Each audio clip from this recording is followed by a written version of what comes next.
orangnya apa ya, nekat gitu. Waktu itu saya sudah produksi keripik tapi di rumah ibu yang belakang. Jadi dapur-dapur tetangga saya itu saya jadikan tempat produksi. Tapi saya sudah berani promosi wisata. Oh gitu. Iya. Jadi terus ada tamu ke tempat saya, dia bilang gini, aduh, tempatnya kok kayak gini, nggak layak ini jadi wisata. Oh gitu. Itu di awal-awal Mbak? Iya, di awal-awal.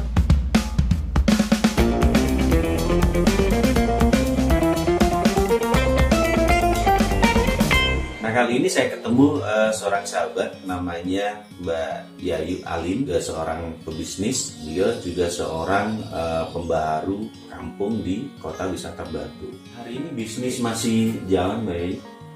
Yang mana dulu? Wah ini berarti bisnisnya banyak banget nih. Yang mana dulu? Yang saya tahu kalau di Kota Wisata Batu itu terkenal dengan aneka keripik, tapi beliau punya keripik yang nggak cuman keripik ya, orang biasanya keripik nangka gitu ya, keripik apel gitu ya, tapi saya pernah dikasih beliau tuh keripik pisang yang utuh misalnya. Belakangan saya intip ada mulai keripik cabai, brokoli, jamur gitu, paprika bahkan itu beliau bisa produksi. Semua itu masih jalan sampai sekarang Mbak Yayu? Sebenarnya itu adalah produk-produk baru kita yang akan kita launching ya. Keripik sayur itu adalah inovasi dari keripik buah. Nah Yayu, di masa-masa pandemi ini, peluang apa yang saat ini bagus Mbak Yayu? Kalau saya lihat kan tagline-nya di rumah aja. Jadi kata kuncinya orang di rumah aja mesti suka makan dan suka hiburan. Hiburan itu dalam tanda kutip positif ya. Ternyata saya lihat ibu-ibu suka berkebun. Ibu suka berkebun. Iya.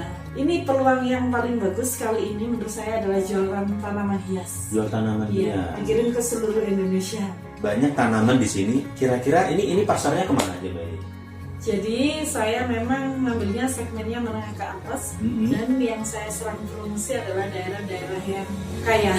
Daerah punya kekuatan daya beli tinggi dan segmennya menengah ke atas. Saya ke Sorong, ke Papua, ya, Jayapura, terus ke Kupang, terus ke Pekanbaru, Batam, Kalimantan, Palangkaraya, Balikpapan, Banjarmasin. Iya, jadi segmen pasar saya luar Jawa, tapi lebih ke apa ya? Banyaknya adalah reseller. Mereka jual lagi. Oh, mereka jual lagi. Jual lagi, iya. Jual lagi. Tapi saya juga melayani yang eceran juga. Iya. Harganya bagus loh. Lumayan ya. Sekarang harga bunga habis hari raya bisa 2 sampai 3 kali lipat. Wow. Itu dari petani. Itu dari petani ya. Iya.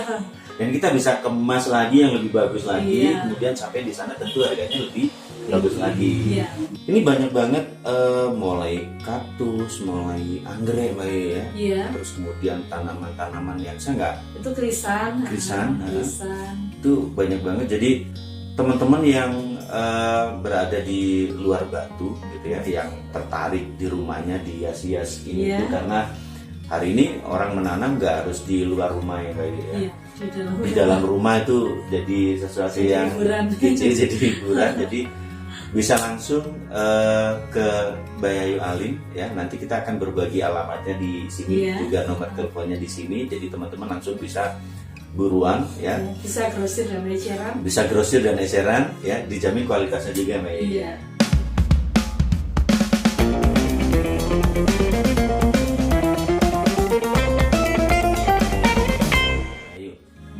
Di awal-awal berbisnis, ada nggak cerita-cerita lucu yang sampai sekarang keinget dan menjadi satu pijakan? Ini nggak boleh terjadi lagi misalnya, ini harus diperbaiki atau apa? Ada nggak cerita itu? Di bisnis pribadi ada. Ada apa tuh? Jadi saya sempat kayak kena tampar. Oh ya? Jadi gini, saya kan orangnya apa ya? Nekat gitu. Waktu itu saya sudah produksi keripik tapi di rumah ibu yang belakang. Jadi dapur-dapur tetangga saya itu saya jadikan tempat produksi. Tapi saya sudah berani promosi wisata. Oh gitu. Iya.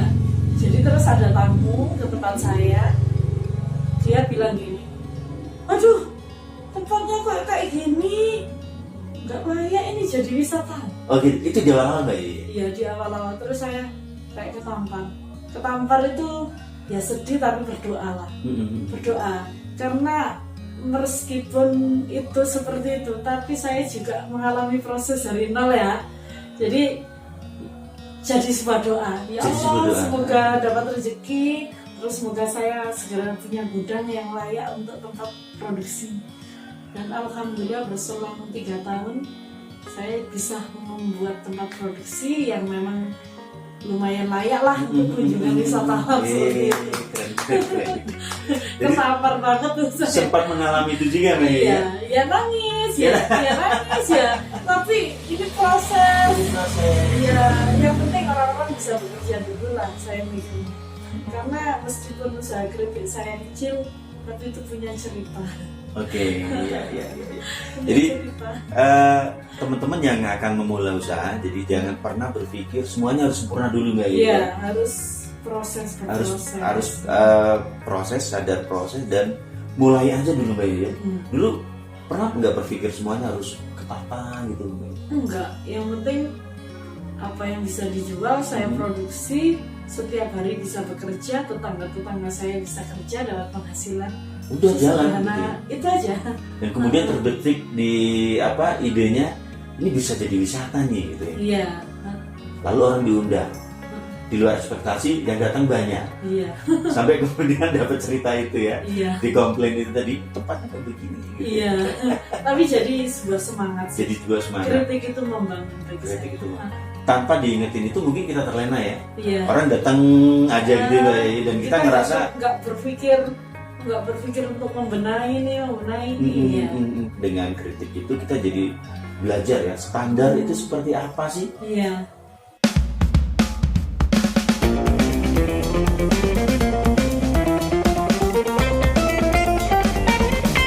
Berapa tahun ke depan apa sih yang paling diimpikan oleh Mbak Yai? Hidup kaya raya mati masuk surga.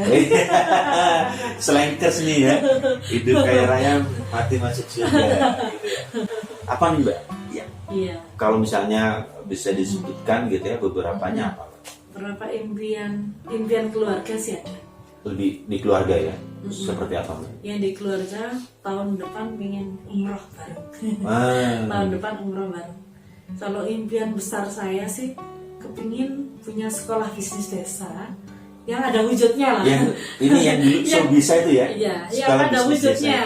Jadi sekarang sebenarnya sekolah bisnis desa ini sudah jalan ya. Kita terapkan di wisatawan, kita terapkan di tetangga-tetangga yang mau belajar bisnis itu.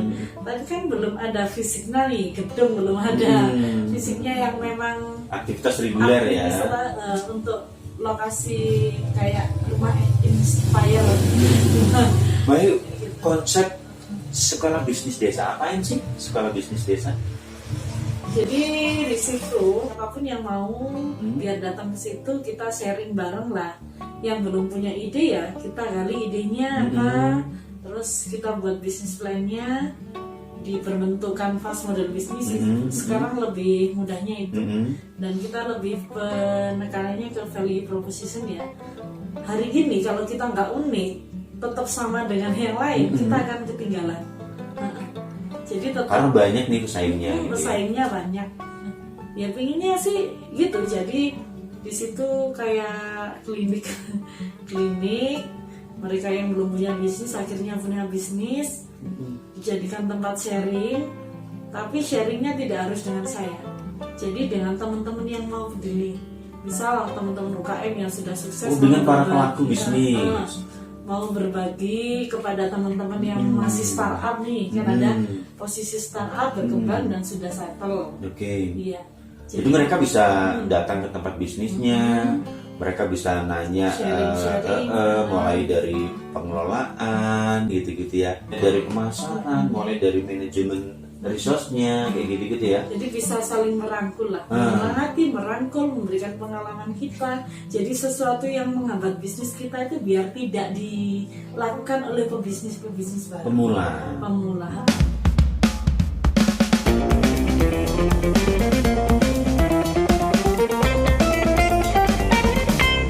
Ada nggak Mbak dari apa ya, sekolah bisnis desa yang dulunya masih temporari ya, orang datang belajar gitu ya. Ada nggak cerita orang yang ikutan program di sekolah bisnis desa dan kemudian bisa jalan?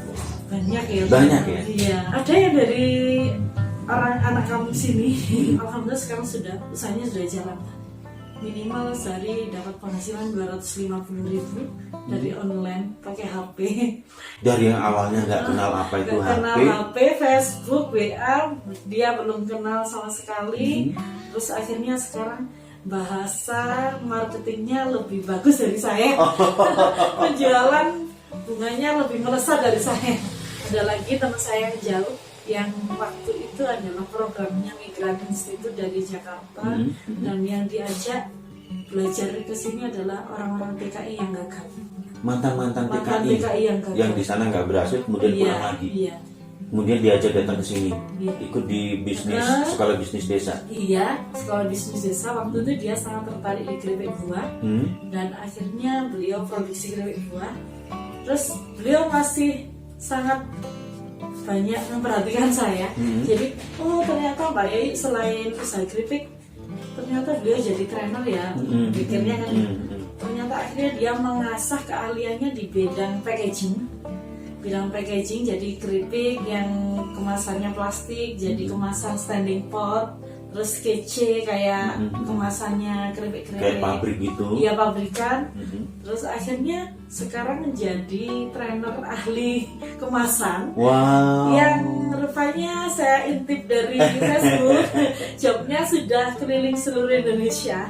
Iya. Dan tapi mereka sering mampir ke sini. Masih tetap terhubung, masih tetap berjejaring. seperti saudara. Saya ikut bahagia. Mereka sukses, saya ikut bahagia. Iya. Oke, teman-teman, itu sekilas perbincangan dengan Mbak Yayu Alin ya. Jadi kesimpulannya adalah kita sukses, tapi bagaimana kita bisa meninggalkan warisan-warisan hidup yang kapanpun meskipun kita tidak di sana, tapi aktivitas dan kebijaksanaannya masih bisa dilakukan oleh banyak orang, Mbak Yayu ya. Iya. Jadi buat teman-teman yang di luar sana ya, jangan lupa hidup ini masih banyak yang bisa dilakukan dan itu luar biasa buat teman-teman semua. Dan jangan lupa berbagi dan meninggalkan warisan hidup dan warisan kebijaksanaan yang pasti akan dilakukan oleh banyak orang, dan itu akan mengalirnya kembali ke kita semua gitu ya. Terima kasih Mbak Ayu buat perbincangan hari ini. Makin sukses dan jangan berhenti menginspirasi orang gitu ya, karena baliknya adalah kepada kita dan mungkin anak-anak kita kelak gitu ya di waktu yang ke depan gitu ya. Terima kasih Mbak Yayu dan Sama-sama. sukses gitu ya buat bisnisnya, buat aktivitasnya. Oke. Salam bangkit UMKM Salam bangkit Indonesia. UMKM Indonesia.